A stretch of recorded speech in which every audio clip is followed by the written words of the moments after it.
সবাই বলেন আলহামদুলিল্লাহ।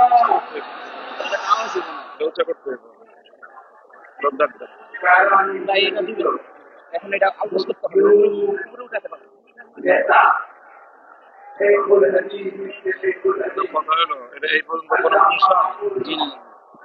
সব জায়গায় তো কি করছেন এটা কি করেন যায় না পূজা করেন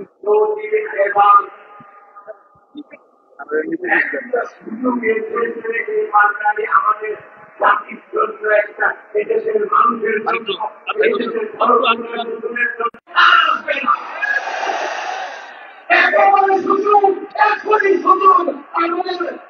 বৃহত্তর ইসলামী ঐক্য গড়ে তুলতে হবে। সারা বাংলাদেশের সাধারণ মানুষ থেকে সাধারণ থেকে নিয়ে একবারে সবার মনের একটাই দাবি, সমস্ত ইসলামী দলগুলো সমস্ত ইসলামী মানুষগুলো সব ঐক্যবদ্ধ হবে। সবচেয়ে বেশি দাবি শিশুদের কাছে। আমার সাথে আমি এই আমাদের আমার পক্ষ থেকে সব মানুষ আমার অপেক্ষায় ছিল যে 2 নেতাকে পৌঁছে দেখবে, 2 নেতাকে পৌঁছে দেখবে। আজকে আমরা 2 নেতাকে পৌঁছে দেখেছি।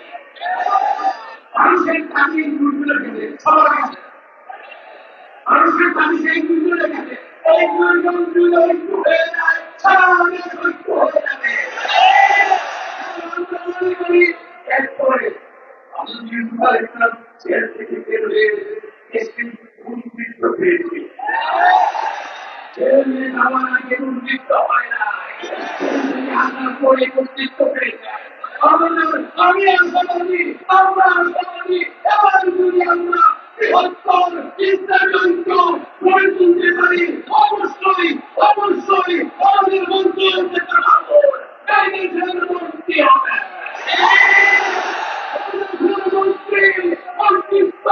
মানুষকে হাত ছাড়িয়ে নিয়ে যাচ্ছে।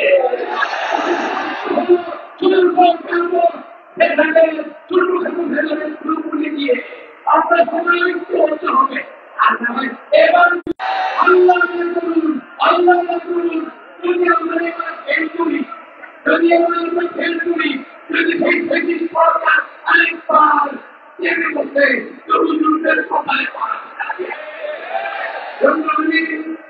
সবার মানুষকে আমার বড় মানুষের দাবি, আমার কথা নয়, বড় মানুষের দাবি, রিক্সাওয়ালার দাবি, রিক্সাওয়ালার দাবি, মুসলমানের দাবি। আমরা মানুষ এবং মুক্তি সাহেব 2 জনকে একসাথে রাজনীতির কাজ করে যেতে পারি। মানুষ শাসন দেখেছে, আমাদেরকে শাসন দেখেছে, জাতীয়বাদীর শাসন দেখেছে, মানুষ ইসলামের শাসন দেখতে না, শাসন দেখতে না, নবী মুহাম্মদের শাসন দেখতে না। এই সুযোগ যদি আমি আমাদের বিশ্বাস সাধারণ আমাদের না, সারা বাংলাদেশের সাধারণ মানুষের বিশ্বাস 2 জন নেতা যদি এক হয়ে যায়, একসাথে কাজ করে, লাগে আরো মানুষের সাথে আমরা ভুলে দিতে হবে, ভুলে দিতে হবে। আমাদের বাড়িও আন্দোলন করে আমরা ঐক্য করবো, সেটা রাজনৈতিক থাকতে পারে। আমি মনে করি আলহামদুলিল্লাহ আজকে আমাদের প্রাপ্তি আজকে প্রাপ্তি কামিয়ে হবে। এমন এই আজকের এই মঞ্চ থেকে বৃহত্তর ঐক্যের সূচনা, আজকের এই মঞ্চ থেকে বৃহত্তর ঐক্যের সূচনা হল। আমাদের 2 প্রিয় নেতা 2 জন হাত উঠিয়ে আমাদের সামনে হাত উঠিয়ে আমাদেরকে দেখিয়েছেন। সাথে ছিলেন না আমাদের মাওলানা আব্দুল জামিল দামাত বরকাতুহু। এবং যদি আমরা আপনার দুজন চান একসাথে একসাথে আমরা আপনাদের সাথে আছি থাকবো জাতীয় বিরাট কমিটির সকল সদস্য আপনাদের সাথে আছি থাকতে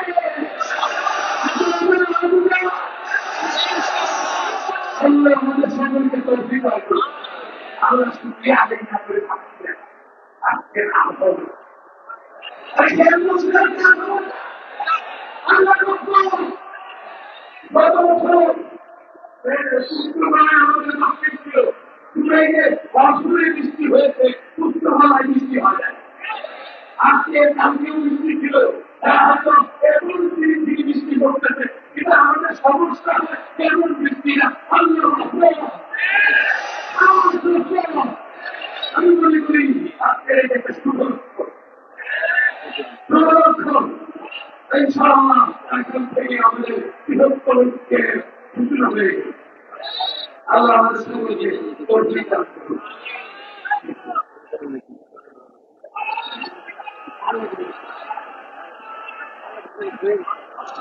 বলবো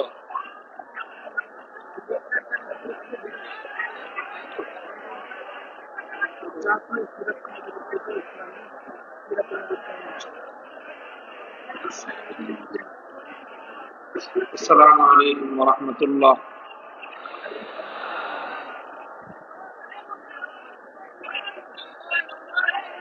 الحمد لله نحمده ونستعينه ونستغفره ونؤمن به ونتوكل عليه ونشهد أن لا إله إلا الله وحده لا شريك له ونشهد أن سيدنا ومولانا محمدا عبده ورسوله صلى الله تعالى عليه وعلى آله وأصحابه هو الذي أرسل رسوله بالهدى ودين الحق ليظهره على الدين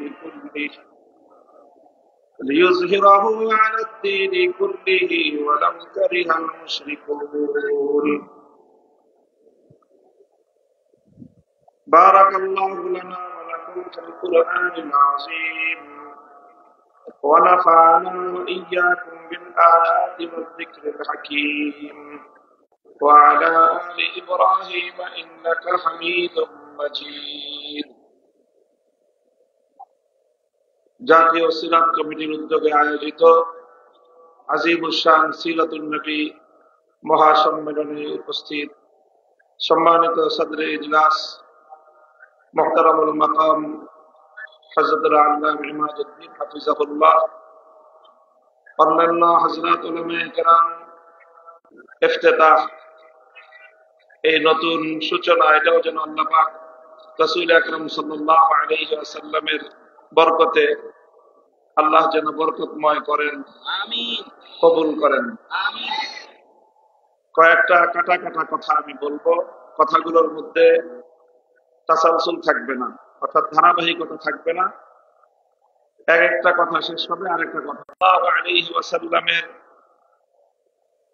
মাকসাদে বি'সাত, যে উদ্দেশ্যে তিনি নবী হিসেবে দুনিয়াতে আল্লাহর পক্ষ থেকে প্রেরিত হয়েছেন, মৌলিক কয়েকটা উদ্দেশ্যের কথা কোরআনে পাকের মধ্যে আল্লাহ পাক রব্বুল আলামিন আলোচনা করেছেন। তার মধ্যে চারটা উদ্দেশ্য, তারা কোরআন এবং হাদিসের ইলম সম্পর্কে কিছুটা খোঁজ খবর রাখেন। এরকম এই জায়গায় এই আয়াতের মধ্যে আল্লাহর নবীর আগমনের কিছু মৌলিক উদ্দেশ্য বর্ণনা করেছেন। আরেকটা আয়াত আমি তেলাওয়াত করেছি আমার খুতবার মধ্যে, বিরোধ। বিশেষ করে আমি একটা কথা তো পরিষ্কার বলি, এই যে আওয়ামী লীগ, শেখ হাসিনা এবং শেখ পরিবার, তাদের সাথে তাদের অনেক ভালো গুণাগুণ আমাদের সামনে বিভিন্ন সময় প্রকাশ পেয়েছে, কিন্তু মূল যেই জায়গাটায় তাদের হক,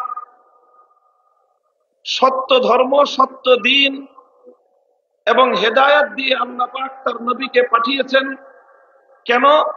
লিইয়ুযহিরাহু আলাদ-দীনি কুল্লিহি, যেন আল্লাহর নবী আল্লাহর দ্বীনকে দুনিয়ার বাকি সকল মতামতের উপর সকলে আগামী কোন সময় তওবা করে এই জাতির হাতে পায়ে ধরে মাপতে যদি আবার রাজনীতিতে পুনর্বাসিত হওয়ার সুযোগ পান, তাহলে এই তওবাটা বিশেষভাবে আপনারা করে আসবেন। সেটা হলো, আপনারা ইসলামকে এতিমখানায় দেখতে আপত্তি করে তাহাজ্জুদের নামাজ পড়েন। কেউ প্রশংসা করে উনি তো মাথায় পট্টি লাগান, কেউ প্রশংসা করে উনি তো হিজাব পরেন, উনি তসবিহ পড়েন, উনি সকাল বেলায় ঘুম থেকে উঠে জায়নামাজ তালাশ করেন, কোরআন শরীফ পড়ে দিনের কার্যক্রম শুরু করেন। সেই সঙ্গে উলামায়ে কেরাম আল্লাহর দ্বীনকে রাজনৈতিকভাবে বিজয়ী করবার কথা বলবেন। এই কথাটা যদি আপনার বরদাস্ত না হয়, আপনার 1000 রাকাতের তাহাজ্জুদের নামাজের এক কানা করি মূল্য নেই, আপনার 1000 বারের হজের কোনো মূল্য নেই। পরিষ্কার কথা।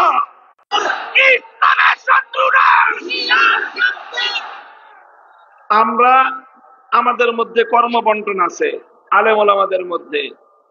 কেউ তালিমের কাজ করবে, শিক্ষকতার কাজ, ইলম শিখাবে। কেউ দাওয়াত এবং তাবলীগের কাজ করবে, কেউ তাজকিয়া এবং ইসলাহের কাজ করবে। এই প্রশ্নে কোনো আপোষ নাই, কোনো আপোষ নাই। আওয়ামী লীগ আর আওয়ামী লীগকে দেখা দেখি মাঝে মাঝে বিএনপিও এই কথা বলার চেষ্টা করে, এই কথা বলার চেষ্টা করে যে রাজনীতিতে ধর্মের এই বাতাস ইমারতে ইসলামিয়া কায়েম করেছে। সেই হাওয়ায় দুলতে দুলতে আমেরিকার নেতৃত্বাধীন পশ্চিমা জগৎ পরাজয় মেনে নিয়েছে। সেই বাতাসে দুলতে দুলতে হামাসের কাছে ইসরায়েল নতি স্বীকার করতে বাধ্য হবে। সেই হাওয়া বাংলার মাটিতে লেগেছে। ইনশাআল্লাহ ইসলাম বাংলাদেশের ক্ষমতা দখল করবে। অন্যান্য ধর্মের ব্যাপারে আমার কোনো কথা নাই। আমি যতটুকু তুলনামূলক ধর্মতত্ত্ব নিয়ে পড়াশোনা করেছি, জেনেছি, শুনেছি, অন্য কোন ধর্ম রাজনৈতিকভাবে বিজয়ী হওয়ার অভিলাষ রাখে না। এই জন্য ওই সকল ধর্মগুলো রাজনীতিতে থাকবে কি থাকবে না, এখানে কিয়ামত পর্যন্ত এক নোক্তার পরিবর্তন করার সুযোগ কারো জন্য নাই। এবং ইসলামকে আল্লাহ পাক দুনিয়াতে রাজনৈতিক ভাবেও বিজয়ী হওয়ার জন্য পাঠিয়েছেন। একটা কথা শেষ। 2 নম্বর কথা, হযরত রাসূল আকরাম সাল্লাল্লাহু আলাইহি ওয়াসাল্লামের মক্কা বিজয়ের সময়ের একটা ঘটনা আমি বলবো ছোট্ট করে। আমার মনে চায় আমি বাইতুল্লাহ শরীফটাকে ইব্রাহিম আলাইহিস সালাতু ওয়াস সালামের বেনা ওনার ভিত্তির উপর পুনর্নির্মাণ করি। অর্থাৎ লম্বা ইতিহাস, বর্তমান যে কাবা শরীফ, এটা ইব্রাহিম আলাইহিস সালাতু ওয়াস সালামের বানানো কাবা থেকে 2/3 নিয়ে বাইতুল্লাহ, আর 1/3 বাইতুল্লাহ শরীফের বাইরে আছে, যেটা হাতিম দিয়ে ঘেরাও করে রাখা। নবীজি বলেন আমার মনে চায় সেটাকে ভেঙে জমিনের সাথে মিশিয়ে দেই। যেমন অন্যান্য ঘরের দরজা, মসজিদের দরজা যেরকম থাকে ফ্লোর বরাবর, আমার মনে চায় বাইতুল্লাহর সেই দরজাটা নিচু করে ফ্লোর বরাবর করে দেই। 2 নম্বর। 3 নম্বর, মনে চায় আমি আরেকটা পরিবর্তন করি। এখন বাইতুল্লাহ শরীফের শুধুমাত্র একটা দরজা আছে, সেটা হলো পূর্ব দক্ষিণ কর্নারে। আমার মনে চায় ঠিক এই পূর্ব দরজা বরাবর রাসূল সাল্লাল্লাহু আলাইহি ওয়াসাল্লাম, এটা বুখারী শরীফ সহ সমস্ত হাদিসের কিতাবের মধ্যে এই কথা বর্ণিত আছে। এই কথা আল্লাহর নবীজি বলছেন কখন? মক্কায় পরাজিত অবস্থায় না বিজয়ী অবস্থায়? যখন মক্কা মদিনার পরিপূর্ণ নিয়ন্ত্রণ ক্ষমতা আল্লাহর নবীর হাতে। স্বাভাবিকভাবেই প্রশ্ন জাগতো যে হুজুর এখন আপনি যা চাইবেন সেটাই তো হবে। তা আপনি মক্কা বাইতুল করি, তাহলে কিছু সাধারণ মানুষের মধ্যে যাদের বুঝ কম, যাদের জ্ঞান কম, যাদের ইলম কম, যারা নতুন নতুন মুসলমান হয়েছে, ইসলামের প্রতি এখনো তাদের পরিপূর্ণ আস্থা বিশ্বাস তৈরি হয়নি, তারা বিভ্রান্তিতে পড়বে। এই জন্য এই কাজগুলো আমি করতেছি না। ইমাম বুখারী রাহমাতুল্লাহি আলাইহি এই হাদিসকে সামনে রেখে একটা অধ্যায় স্থাপন করেছে। কিছু উত্তম কাজ ছেড়ে দিতে হয় কেন? কারণ ওই উত্তম কাজটা করতে গেলে কিছু মানুষ সেটা বুঝতে পারবে না, না বুঝে তারা অনেক বড় বিভ্রান্তিতে পড়ে যাবে। সেই সকল মানুষগুলোকে বিভ্রান্তির হাত থেকে বাঁচানোর জন্য মাঝে মাঝে কিছু কিছু উত্তম কাজও ছেড়ে দিতে হয়। যেমন এই ক্ষেত্রে আল্লাহর নবী বাইতুল্লাহ শরীফকে সংস্কার করার কাজটা করেন নাই, ছেড়ে পর যারা দালান কোঠা নির্মাণ করেছে, কোন ইমারত নির্মাণ করেছে, সুস্পষ্ট আল্লাহর নবীর সহিহ হাদিস লঙ্ঘন করে তারা বুজুর্গদেরও অভিশাপ কুড়িয়েছে, আল্লাহর নবীর হাদিসের বিরোধিতা করে তারা বড় ধরনের পাপ করেছে। এই সব কথাগুলি তার আপন জায়গায় সঠিক, তবে মনে রাখতে হবে এই সকল করে তাহলে মৃত্যুর পরে যেটা পাকা হলো ওটা ওনারা করছেন না পরবর্তীতে কেউ করেছে? পরবর্তীতে যারা করেছে তারা ভুল করেছে, অন্যায় করেছে। তারা যখন অন্যায় করেছে এরপরে সেই বুজুর্গদের কবরগুলোকে কেন্দ্র করে শিরক বিদআতের আখড়া বসিয়েছে কিছু মানুষ। কাজেই এই ক্ষেত্রে আল্লাহর পয়গম্বরের সিরাত অনুযায়ী আমাদের কর্মপন্থা অর্থে আমরা যারা শাহজালালের চেতনায় উদ্বুদ্ধ হয়ে গৌর গোবিন্দদের বিরুদ্ধে রুখে দাঁড়াবার প্রেরণা পেয়েছি, কেউ যেন আমাদের বিরুদ্ধে বিষোদ্গার করার সুযোগ না পায় সেই বিষয়ে খেয়াল রাখতে হবে। এজন্য বুজুর্গদের কবরগুলোর সঙ্গে এমন কোন আচরণ করা যাবে না যাতে সাধারণ মানুষ, মূর্খ মানুষ, অজ্ঞ মানুষরাও মনে করতে এই গাঞ্জাখড়ি বন্ধ করতে হবে। নারী পুরুষের অবাধ মেলামেশার যে আয়োজন করে বুজুর্গদের কবরগুলোকে যারা অপবিত্র করছে, সেই অপবিত্র কর্মকাণ্ড বন্ধ করতে হবে। এই সকল কর্মকাণ্ড বন্ধ করার জন্য আমাদেরকে ধীর স্থির ধারাবাহিক পদক্ষেপ নিতে হবে। কবরগুলোকে এই নোংরামির হাত থেকে রক্ষা করেন। এই সমস্ত বুজুর্গানে দিন শাহজালাল মুজাররদি আমানি, শাহপরান রহমতুল্লাহ আলাইহি, খান জাহানি রহমতুল্লাহ আলাইহি, বায়াজিদ বুস্তামি রহমতুল্লাহ আলাইহি, আমার প্রস্তাব হলো এই সকল কবরগুলো, এই সকল মাজারগুলোকে কেন্দ্র করে যেই অপচক্র, যেই সকল শিরক বিদআতের নোংরামির আখড়া গড়ে উঠেছে, এগুলোকে ওদেরকে বসে রাসূল আকরাম সাল্লাল্লাহু আলাইহি ওয়াসাল্লামের মওদূ এক কর্মসূচি তাজকিয়া এবং ইসলাহের কাজ সেখান থেকে শুরু করতে হবে। বায়াত করেন, কাকে কোন মাজারে বসাবেন ঠিক করেন, কাকে কোন মাজারে।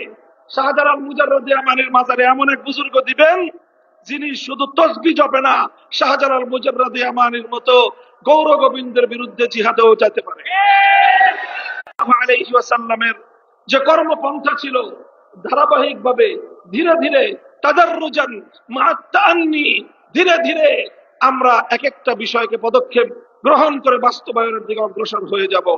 শুধু একটা বিষয়ে কোন নম্রতার সুযোগ আমাদের কাছে নাই, সেটা হলো আমার নবীর ইজ্জত। এখানে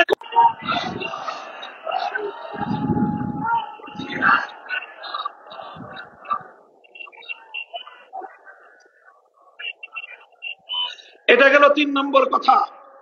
কাজেই আমরা অন্তর্বর্তীকালীন সরকারের কাছে স্পষ্ট পয়গাম দিয়ে দিতে চাই, অনেক ধরনের সংস্কারের কথা শুনতেছি, রাষ্ট্র সংস্কার করবেন, আমার জমিনে ভবিষ্যতে আর কোনদিন কোন কুলাঙ্গার যেন আমার নবীর ইজ্জতের উপর কালিমা লেপন করবার দুঃসাহস না দেখায়, সেই ব্যবস্থাও চূড়ান্ত করতে হবে।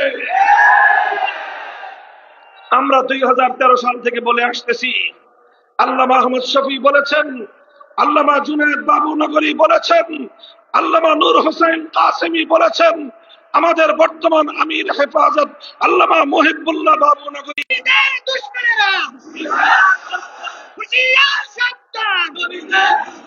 কাজেই এই কথা আমরা বলবো। মাঝে মাঝে এই যে সাম্প্রদায়িক সংঘাতের যে একটা আবহ তৈরি করা হয় অধিকাংশ ক্ষেত্রে, আমার নবীকে যদি কেউ গালি দেয়, তার পূর্ববর্তী ধর্ম পরিচয় কি সেটা আমাদের বিবেচনা করার এক মুহূর্তের জন্য। নবীজিকে যে গালি দেয় তার একটাই পরিচয়, তার কোনো ধর্ম পরিচয় নাই, তার কোনো রাজনৈতিক পরিচয় নাই, তার কোনো গোষ্ঠীর পরিচয় নাই, তার কোনো বর্ণের পরিচয় নাই, তার কোনো ভাষার পরিচয় নাই। আল্লাহর পয়গম্বরের 250 কোটি উম্মতের কাছে তার একটাই পরিচয়, সে গুস্তাখ রাসূল, সে নবীর উপর আক্রমণকারী, সে নবীর দুশমন, সে মানবতার দুশমন। তার একটাই শাস্তি, মৃত্যুদণ্ড কার্যকর করো।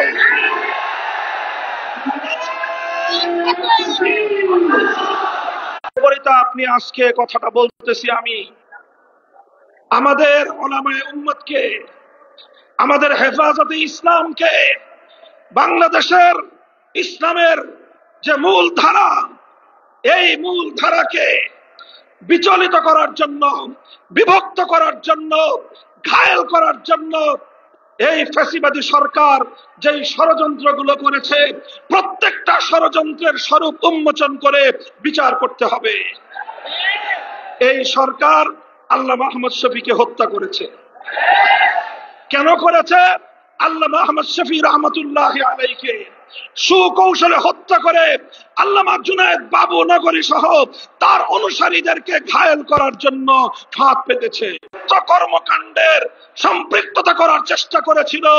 তাদেরকে রিমান্ডে নিয়ে জিজ্ঞাসাবাদ করতে হবে, সরকার কেন তাদেরকে দিয়ে এই কাজ করিয়েছিল। প্রথম কথা, আল্লামা আহমদ শফীকে শেখ হাসিনার নির্দেশে তার গোয়েন্দা সংস্থার লোকেরা সুকৌশলে হত্যা করেছে। তদন্তপূর্বক এই তথ্যের প্রমাণ জাতির সামনে হাজির করতে হবে। 2 নম্বর, দ্বিতীয়, আল্লামা আহমদ শফীর ইন্তেকালের পর শেখ হাসিনা এবং তার গোপন পরামর্শদাতারা -3 ফর্মুলার উপর চলেছিল। কয় -3 করতে চেয়েছিল। প্রথম মাইনাসের তালিকায় ছিলেন নূর হোসেন কাসেমী রাহিমাহুল্লাহ, দ্বিতীয় মাইনাসের তালিকায় ছিলেন আল্লামা জুনায়েদ বাবু নগরী রাহিমাহুল্লাহ, আর তৃতীয় মাইনাসের তালিকায় ছিলাম আমি অধম মামুনুল হক।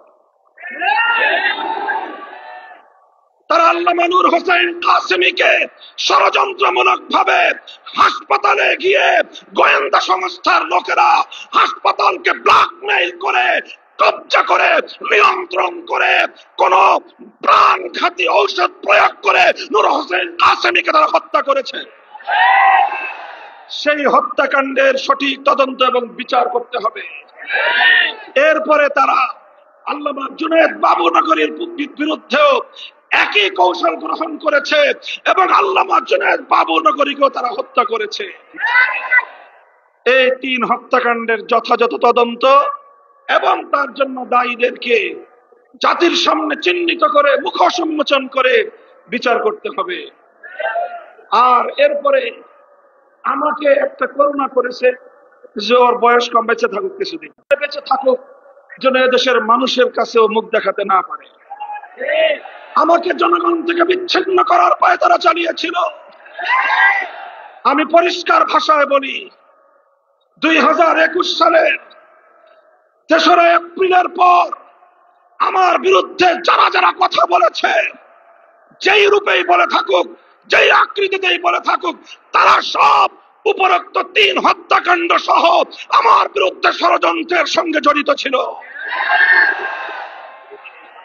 ব্যাপারটাকে কেউ আমার ব্যক্তিগত বিষয় হিসেবে বিবেচনা করবেন না। আমি ছিলাম 3 জনের একজন, আহাদুস সালাসা। আমি ছিলাম 3 জনের একজন। আমার 2 পূর্বসূরীকে হত্যা করেছে। আমার আল্লামা আহমদ শফীকে তারা হত্যা করে আমি যেন এদেশের ধর্মপ্রাণ মুসলমানদেরকে নিয়ে এই ষড়যন্ত্রের বিরুদ্ধে রুখে দাঁড়াতে না পারি, এজন্য আমার বিরুদ্ধে এমন ষড়যন্ত্রের বীজ তারা বুনেছিল, এমন ষড়যন্ত্রের চাল তারা বিছিয়েছিল যেন ভবিষ্যতে আর কোনোদিন কেউ মামুনুল হক হওয়ার স্বপ্ন না দেখে। মুহতারাম হাজিরিন, আমার কথা আর বেশি কিছু নয়। এই যারা সেদিন আল্লামা আহমদ শফীকে হত্যা করে তার হত্যাকাণ্ডের দায় তার জীবনের প্রধান সহকর্মী আল্লামা জুনায়েদ বাবুনগরী সহ উলামায়ে ইসলামের উপর, হেফাজতে ইসলামের নেতৃবৃন্দের উপর চাপিয়ে দেওয়ার চেষ্টা করেছিল। তারা বাংলাদেশ থেকে ইসলামের শেকড় সহ উপড়ে ফেলবার পায়তারা করেছিল। কাজেই এগুলো সুন্দরভাবে, এগুলো যথাযথ তদন্ত, এর স্বরূপ উন্মোচন এবং এর সঠিক বিচার এই জাতি প্রত্যাশা করে। কথা বলেন ঠিক না বেঠিক? ইনশাআল্লাহ আমরা ঐক্যবদ্ধ আছি। আমাদের সভাপতি সাহেব আমার জন্য মন্ত্রিত্বের কথা বলেছেন। মন্ত্রিত্ব সাময়িক বিষয়, মন্ত্রিত্ব সাময়িক বিষয়। রাহিমাহুল্লাহ মন্ত্রিত্ব করেন নাই, আল্লামা আহমদ শফি মন্ত্রিত্ব করেন নাই, আল্লামা জুনায়েদ বাবুনগরী মন্ত্রিত্ব করেন নাই। আমাদেরও প্রয়োজন না পড়লে মন্ত্রিত্ব করার খাহেশ নাই।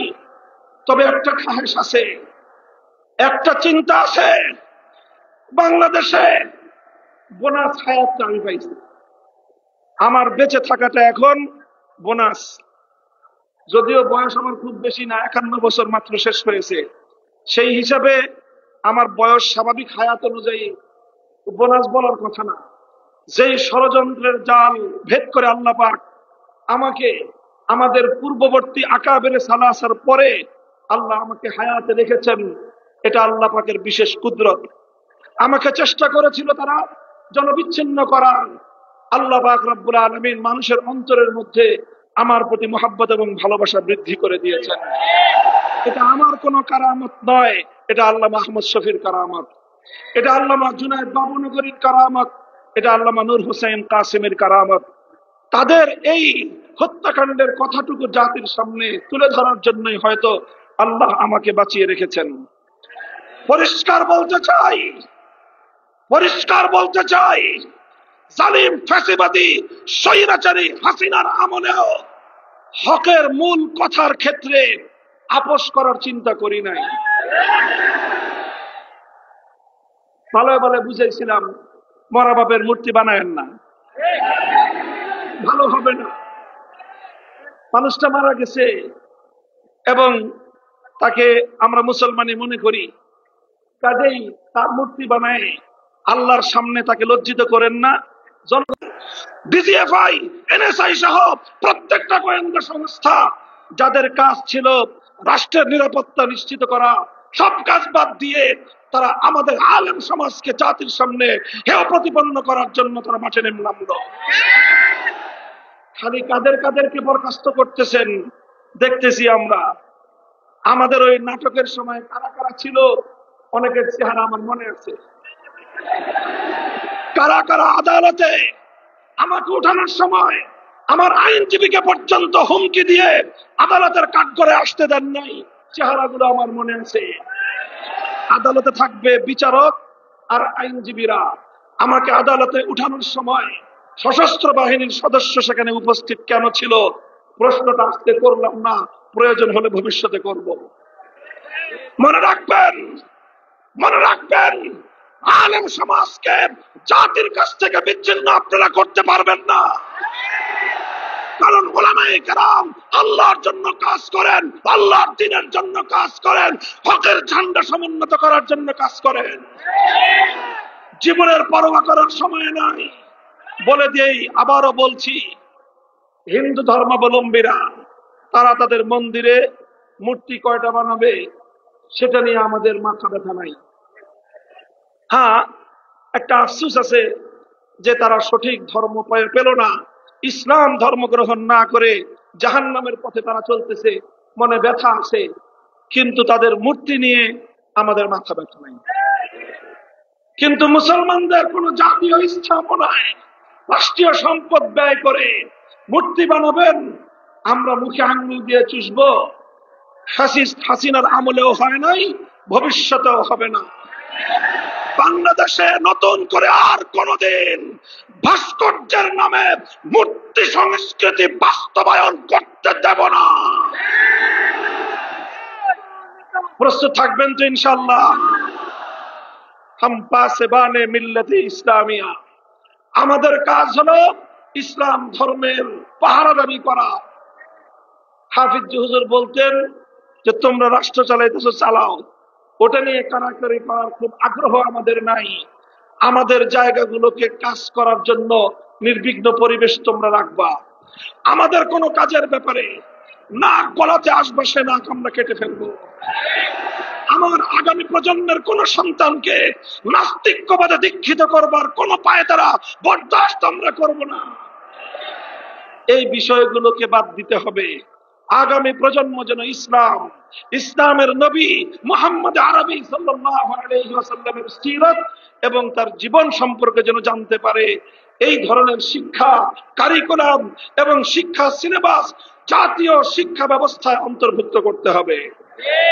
এগুলো যদি করেন, ইসলাম ধর্মটা যদি নির্বিঘ্ন নিরাপদ থাকে, আমরা যারা আল্লাহর জমিনে আল্লাহর দ্বীনকে গালেব করে আন্দোলন করি, সংগ্রাম করি, রাজনীতি করি, আমাদের রাজনীতি নিয়ে যদি কারো অ্যালার্জি চুলকানি না থাকে, তার ব্যাপারে আমরা জিরো টলারেন্স নীতিতে যাব না। কিন্তু যে আমার জমিনে ইসলামের নামে আল্লাহর জমিনে আল্লাহর দ্বীনকে বিজয়ী করবার রাজনীতির উপর আঙ্গুল তুলতে চাবে, সে আঙ্গুল আমরা ভেঙে ফেলবো। কথা পরিষ্কার? এটাই সিরাতুন নবী, এটাই সিরাতুন নবী। আমরা নরমের নরম থাকতে চাই, নম্রভাবে দ্বীনের দাওয়াত দিতে চাই। যদি কেউ আমাদেরকে বাধা দিতে আসে, তখন বাধার পাল্টা জবাব দিতে জানি। আল্লাহ পাক আমাদেরকে বুঝবার তৌফিক দান করেন। সিরাতুন নবীর সোনালী আদর্শ মোতাবেক আল্লাহ সমাজ গঠন করার তৌফিক আমাদেরকে দান করেন। জাতীয় সিরাত কমিটির ঐতিহাসিক আজিমুস শান এই ইজলাসকে আল্লাহ কবুল করুন। উলামায়ে ইসলাম এবং উলামায়ে হকের মধ্যে ঐক্যের যে অভূতপূর্ব একটি সম্ভাবনা তৈরি হয়েছে, আজও তার প্রদর্শনী হয়েছে। ইনশাআল্লাহ আমরা, আল্লাহ পাক আমাদের যাদেরকে আপনাদের